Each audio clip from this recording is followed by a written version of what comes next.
Holy Alliance of Yoshira Tajiri. Let's just stick with Tajiri. I'm not gonna be able to say his first name. And Mikey Whipwreck, versus Kid Cash and Super Crazy, and versus the FBI, Little Guido and Tony Mamaluke. I remember all these guys. Yeah, I do as well. It's weird because Mikey Whipwreck showed up on WCW for a while. Yeah. Tajiri was part of WWF for a while. Kid Cash was part of WWF for a while. Super Crazy was part of WWF for a while. Guido, I remember, was part of WWF for a while. And Tony Mamaluke was in WCW for a while. Yep. And Guido's known as Nunzio. And he had so they all, except for Mike Whipwreck, I believe, was the only one not part of WWF. Did Mamaluke join?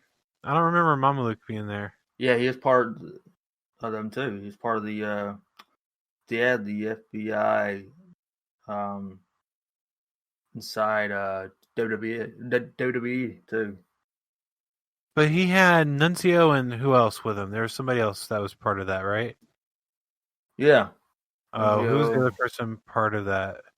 I know they're all part of it. Right, but wasn't there? It was Nunzio. Wasn't there a bald guy that was part of it with Nunzio and Mamaluke? I think it's him, Mamaluke, and you had No, I'm thinking of some Big Vito. Big Vito. Big Vito. That's right. Yeah. That's who I was stuck on. I'm like, I know there's someone else, but I can't think of what his name is. This one was it was kind of like a car crash. Yeah, a little bit.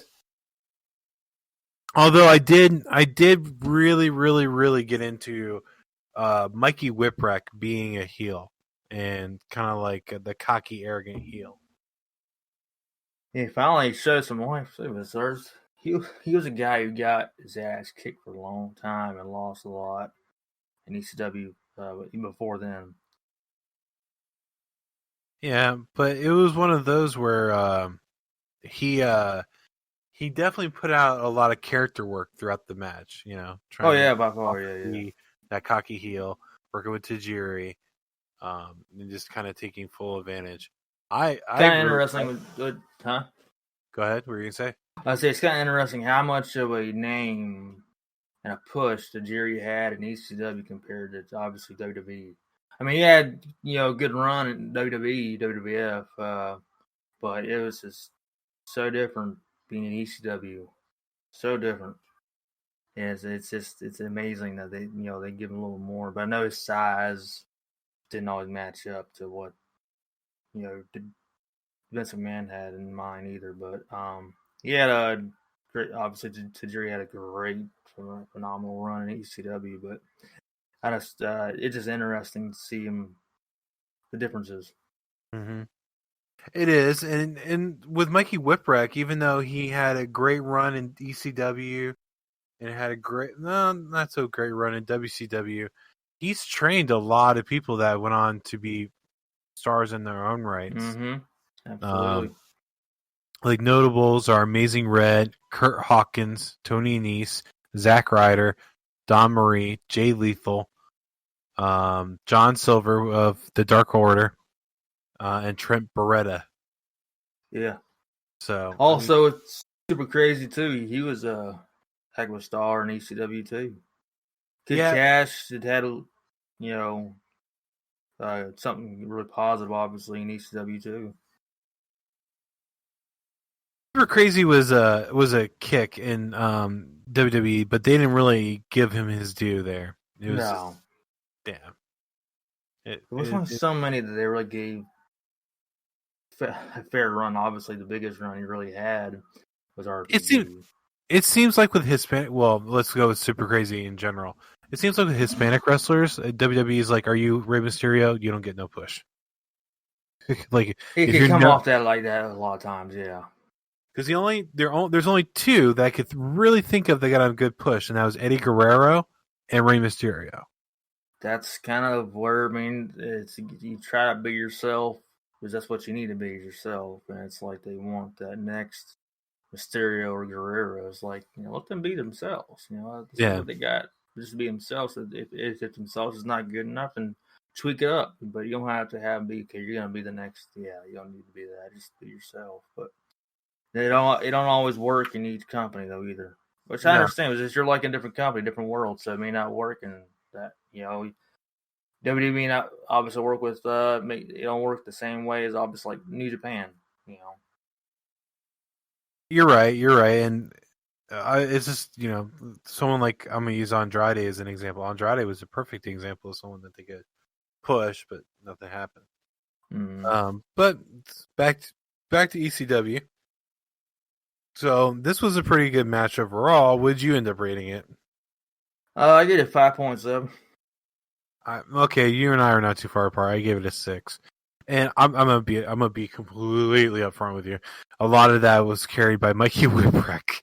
I did not like him in WCW, but I'm like, man, this dude is this. Yeah, he had nothing really going on for himself in WCW. I think he also went in there kind of the wrong time in some ways, but he was going to a rough ship as it was.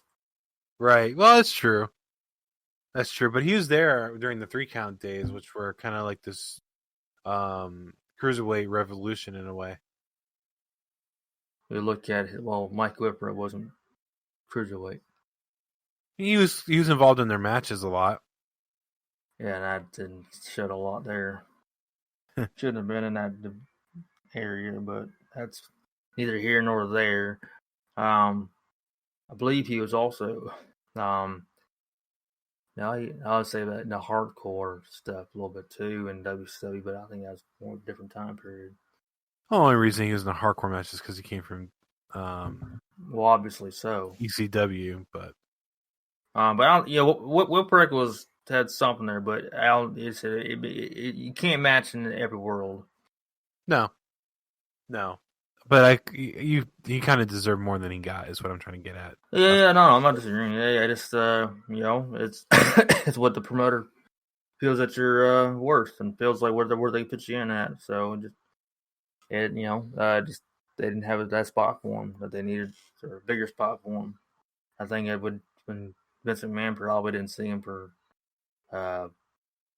something of value for what he could use. He could have been a good asset for their hardcore division, having something to do there. So I think something pretty solid in the hardcore division. Yep. The next match ended up being Simon Swinger with an entourage of Don Marie, the Blue Boy, and Jasmine St. Clair against Balls Mahoney and Chili Willy. That wasn't really anything for a match. It wasn't a match. Let's be honest. Yeah, it wasn't. That's what I'm saying. I didn't even bother. I mean, it was impact. It was interesting for the story, but yeah, this whole match, and I mean using quotation marks was saying it was just to set up Rhino. Oh yeah, that's all it really was. Which Rhino comes through and cords everybody and moves on. Those that watch Impact will see Swinger on there with Impact, playing an 80s wrestler kind of stuck in a time warp there. Which, if you don't like the hooky stuff, you don't like the hooky stuff. I just find the fact that Swinger basically talks like Hulk Hogan did in the 80s absolutely hilarious. Yeah.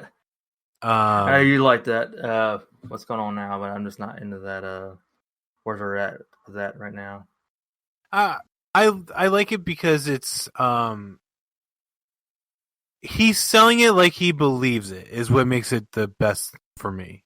He acts like he actually believes he's stuck in the 80s, and that makes it all the worthwhile for me. The next all for you. the next match was Sam. This was I don't think WWE trademarks triple threat, but either way, it's a triple threat between Sandman, Steve Corino, and Just Incredible. It was called a 3-way dance, but they weren't dancing, so it's an old school term. It's a 3-way dance, but ladder match, ECW title. That's how they dubbed it, was 3-way dance. Corino never made it to the WWE, did he? He made that try a match, but no, he never. I always quote made it. Okay, because I was watching. I'm like, the guy looks familiar, but I don't think he was there as part of um like normal comment. What's the word I'm looking for? Regular. Like a regular person that's on the show. I've heard, yeah, I got to know him off obviously TNN when he was on there, but that's how I got to know T3. Good talent. Yeah, this was a TLCC, which is tables, ladders, and chairs and canes match. Type of match.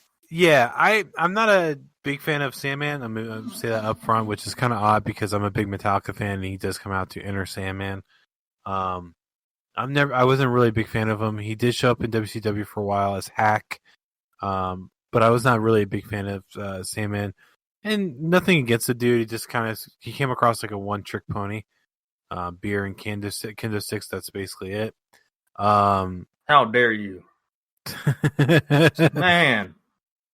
I get you. I wasn't a big fan of him. There's plenty of people that are like that. Like I can understand why people like him. I don't.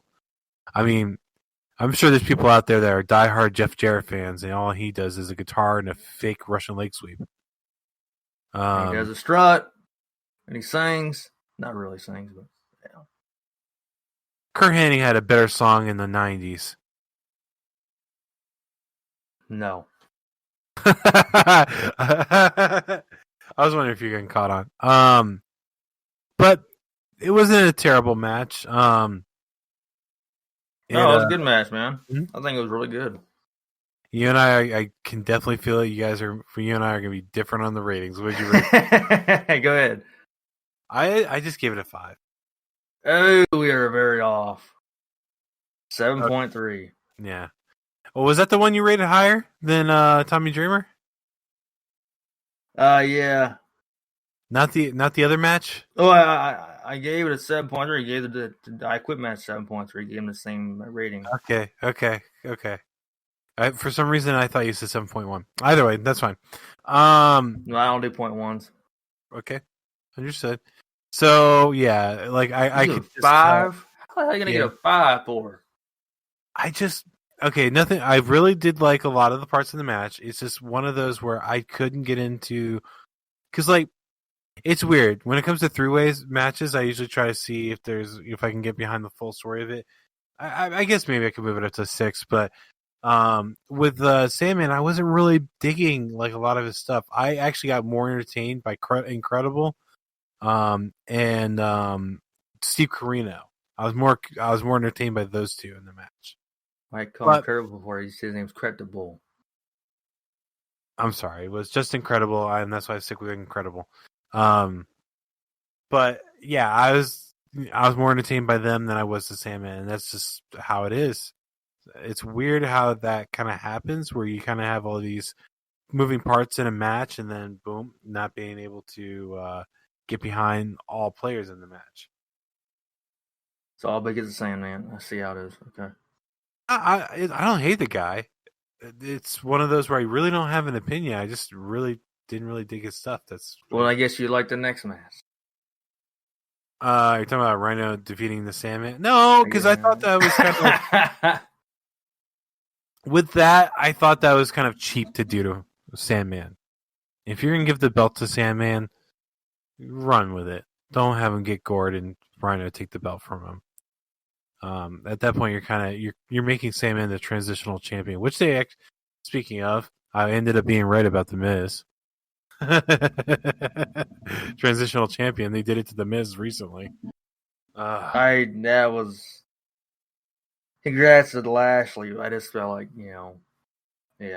That's the situation where I kind of didn't want to be right. To be honest with you, like I didn't want him to be a transitional champion, and kind of like here, even though I'm not a big fan of Sandman, I don't like the idea he was a transitional champion. They just didn't want Rhino to be Corino, which okay, fine, I understand. It's your show. You want to write it how you want to write it, but if you're gonna have Sandman have that win, where you kind of make it more of an emotional win, how you gonna have Rhino take the belt from him? That ain't make him have 2 belts too. 2 belts, Rhino. Right. Gore. Yeah. It was one of those with Rhino.